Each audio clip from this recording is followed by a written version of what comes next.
So here's a different way of kind of looking at what happened and how it could happen that I suppose I intentionally avoided.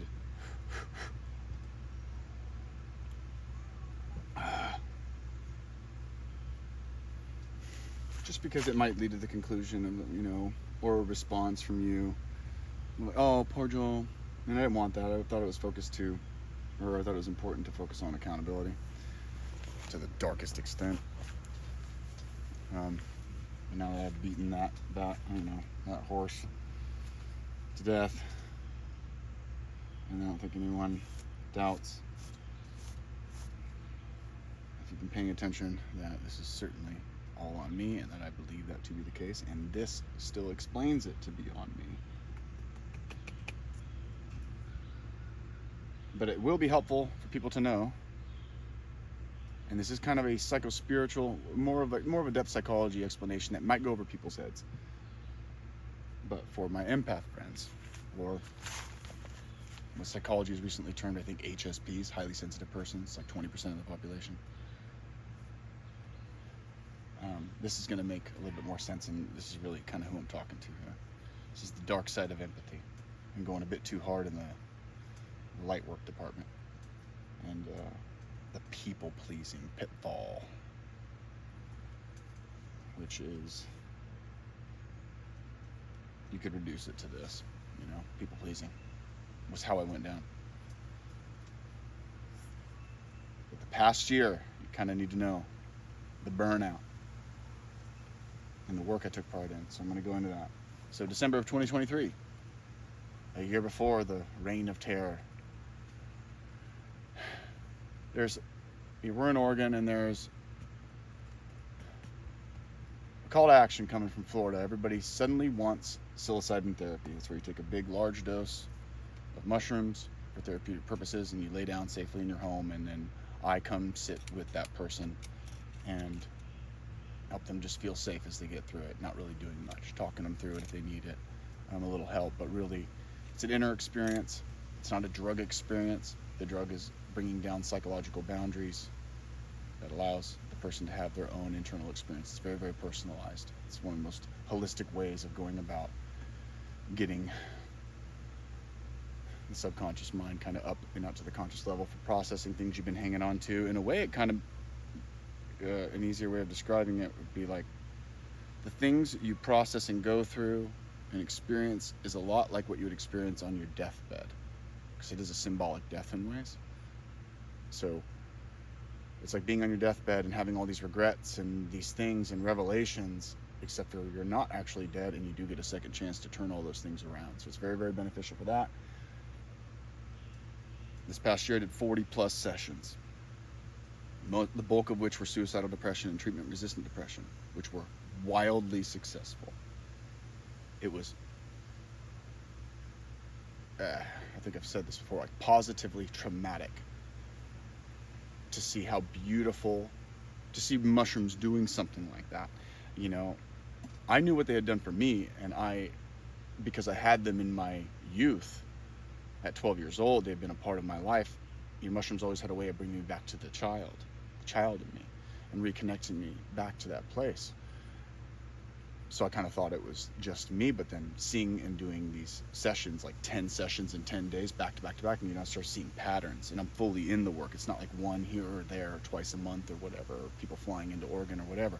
It was a bulk of sessions, and I was seeing the patterns of it.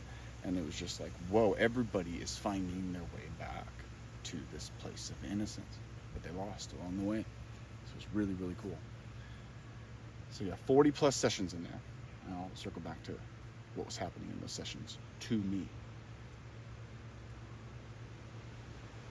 So yeah, I want to go to Florida, or there's a lot of people in Florida wanting these sessions. I'm not going without my family. I don't want to be away from them. Get offered a place by a homie for a month. We go, we get caught up in winter storms and air travel. We're down with respiratory virus and headaches, ear ringing, senses lost for the first 2 weeks of this month that we're there, and I'm supposed to be doing all this work. So I have to kind of cancel everything, that pack in 10 sessions in 10 days at the very end. and not even fully recovered. And then we go to leave to go back to Oregon, and we go down for another 3 weeks with the same exact shit that just resurfaced again through an airport travel in the wintertime. We're offered a free place to stay in Hawaii for a month. But in order to afford that, I got to go back to Florida and do another 10 sessions. So do that. Before we even recover, then we go to Hawaii. We get sick with a respiratory virus. Or no, a stomach virus. Just wipes us out. Just burning out. But before we even go to Hawaii, we decide that we want to move to Arkansas to be closer to this new business model that obviously the demand of is not going to be slowing down anytime soon. And I need a 2-hour direct flight. We fell in love with the Ozarks on our way up 3 years prior. So let's do that. So I can go just hop a quick direct flight, and it can be on the Panhandle. I can be back in no time. And you don't have to have this double layover 14-hour travel day from the Northwest to Florida. So I had to do another 10 sessions there. We had to move all of our shit ahead of Hawaii because we decided to do that.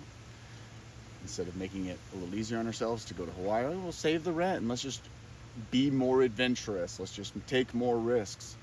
And so we did. And then we get back from Hawaii. We got to travel across the country. We do that. We land in Arkansas. Broke. Now officially in personal debt. Back to Florida. Another 10 sessions.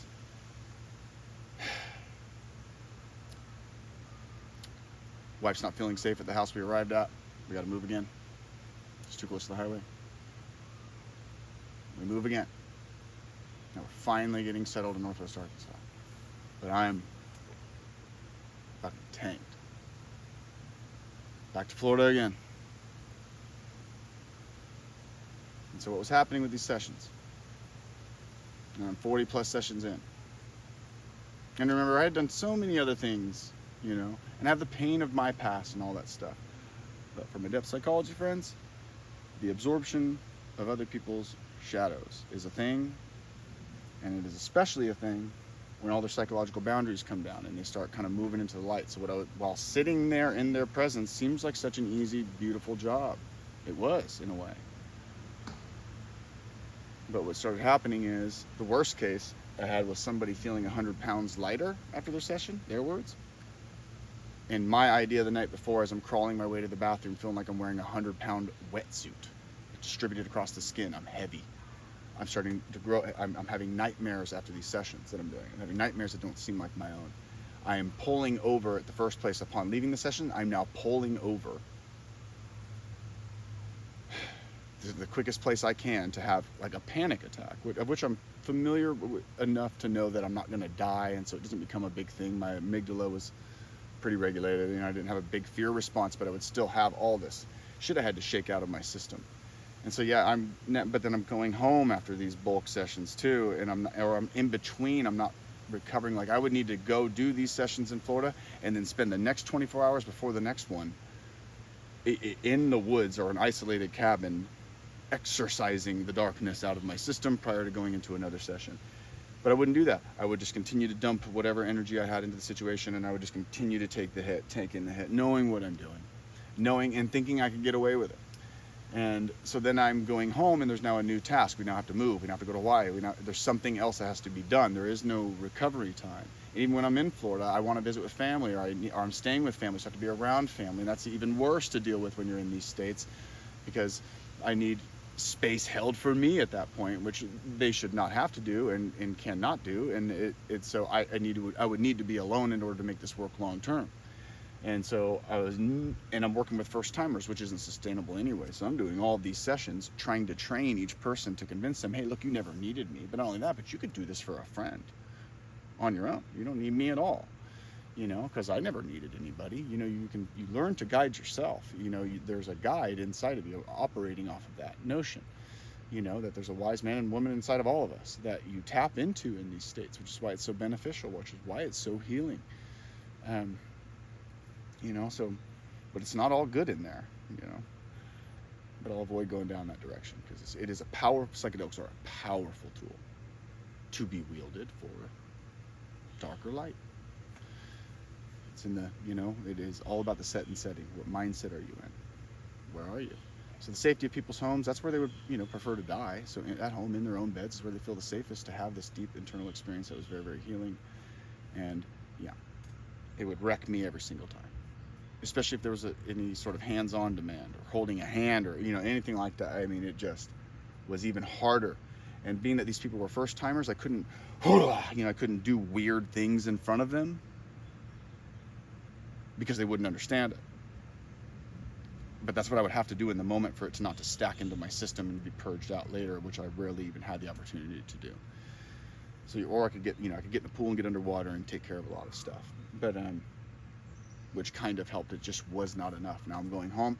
I got a wife who needs help. She's been left alone with all the kids. There is no recovery time for me. In the middle of the night, now I have crazy shit coming out. Now I'm like having exorcisms in the middle of the night.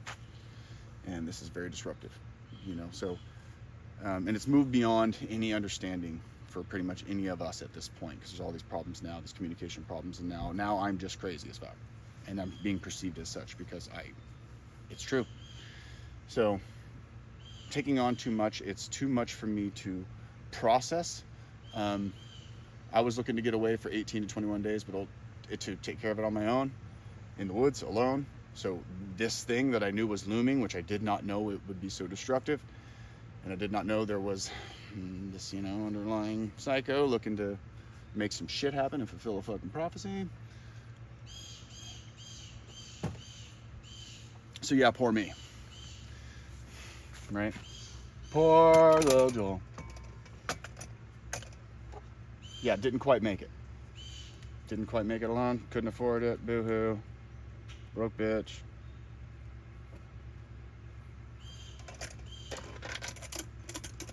Thought I could get away with it.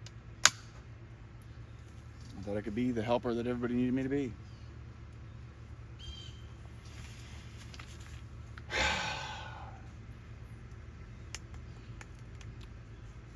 I thought I could be the husband and wife needed me to be. I thought I could always pull it off. Indestructible. I got this. I got this. I got this. No. No more.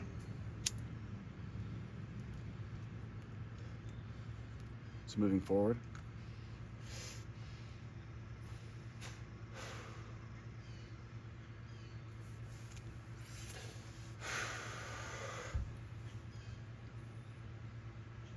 I really prided myself on, prided before the fall, myself on being easy to reach, easy to talk to, easy to get a hold of, always down for a conversation if you needed anything. No more.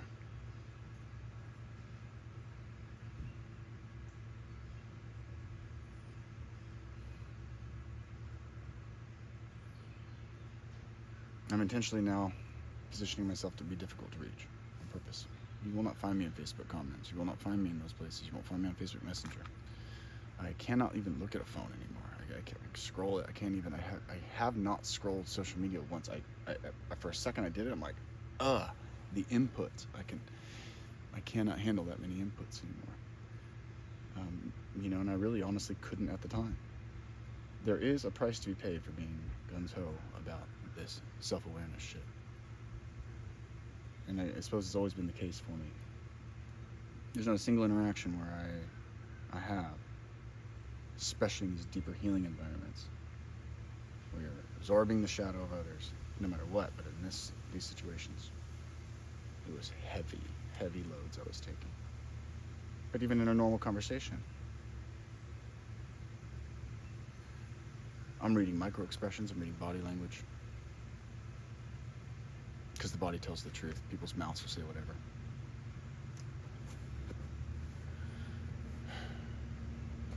I'm taking in so much information. It is also due to like a lack of focus. But Carl Jung said something that resonated. And it was something like, it takes me weeks to recover from a 5-minute conversation with a stranger. And that resonated. And because if I have an interaction, there is so much information and things to be learned about humans from just an interaction like that, or any. That. Going forward, a quiet life with my family. Fortunately, in the modern age, I can show up and show face.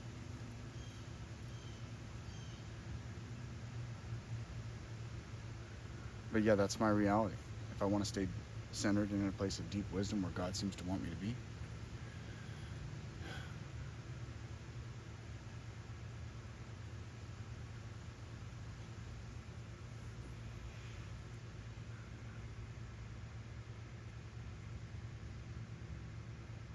social interactions will be at a minimum, especially in any sort of large-scale way. The community is important. We'll still have that.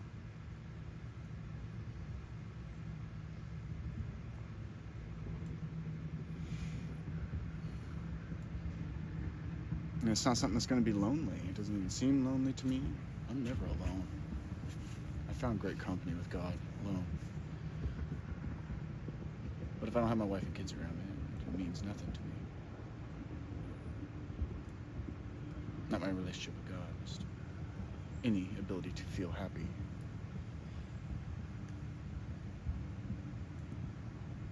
If I'm not sharing it with my wife, my kids. I had this beautiful dream once. Climbing this peak and freezing at the top. I was frozen in fear before looking over the top, lifting myself up one more and looking over the top. I was frozen in fear. And I sorted that out in the dream, and I looked over, and it was just this water and this lighting that made no sense for Earth, There's families playing. It was just beauty. It was caves to be explored. It was this landscape of this beautiful waterway and body of water that just went on forever. This crystal-like water. And there was this sense that eternity. There's plenty of time. Not like, oh, I want to do that, I'll do all that before this is over. It was like, this can all be enjoyed forever. And then I went running down the other side of the mountain, and it started to mirror my hometown, Camas, Washington, like running down towards the Camas Mill. Except for the mill wasn't there. It's all nature now. It's just nature, like before a city was ever there. I'm running down this hill. There's flowers, and I'm running my fingers through these flowers, and I'm just so overjoyed to finally be in heaven. And then I stopped, and it was like, but I need my kids, and I need my wife.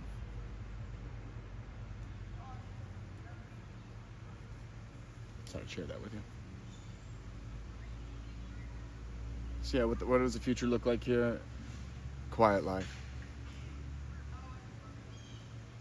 A deeper way of being, which seems a little premature at 38 years old, but it is what God appears to be requiring of me. So it's been nice knowing you.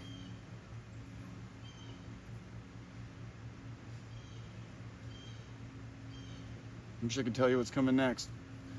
I have poetry I want to share, and I have a lot of things I want to do. I have plans, I have ideas, but I just don't get to do that anymore. The surrendered life is interesting to me. I love it.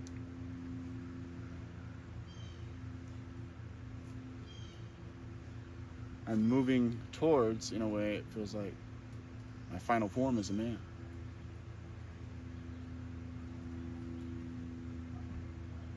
As the truth of me starts to reemerge. Without being tainted by the psycho,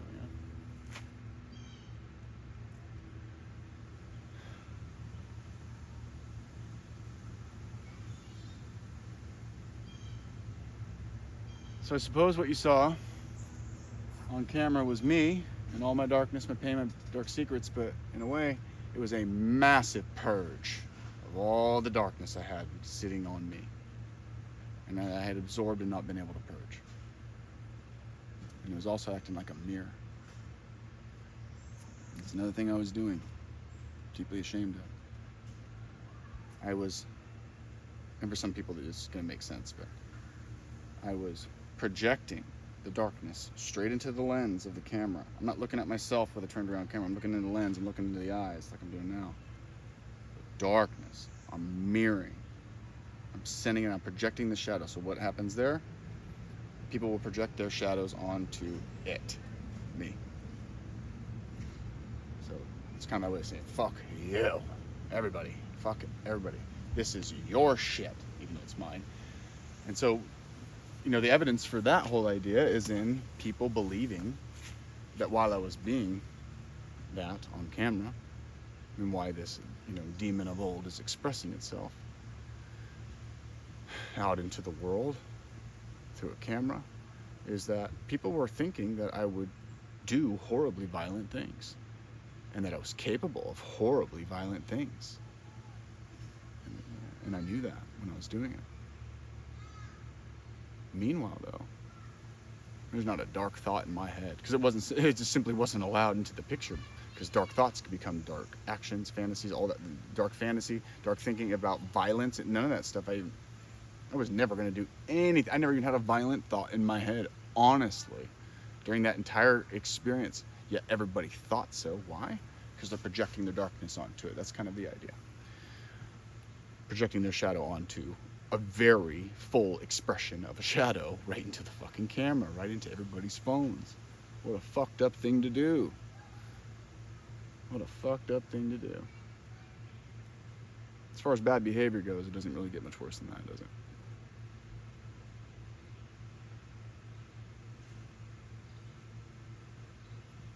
So that's just another way of kind of looking at how something like this could happen. But you're never going to see any shit like this again. I can't imagine you ever would. I can't imagine anybody ever wants to duplicate it. No one's going to want to duplicate that. But the simple fact is, you won't see anything like that again, because I'm an OG, baby. And that's 3 times I've told you now.